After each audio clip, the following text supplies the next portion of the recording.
is wrong with my baby's feet? Absolutely nothing. What is school of being a jerk?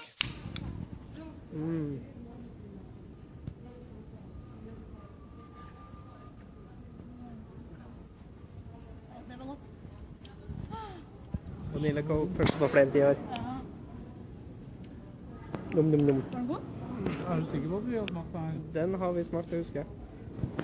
Hva smakte den? Det var noe sånn fruktpunch-aktig, veldig tam. Ja.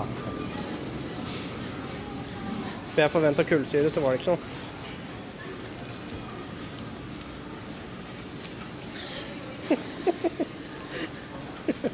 Var den god? Egentlig ikke. Nei.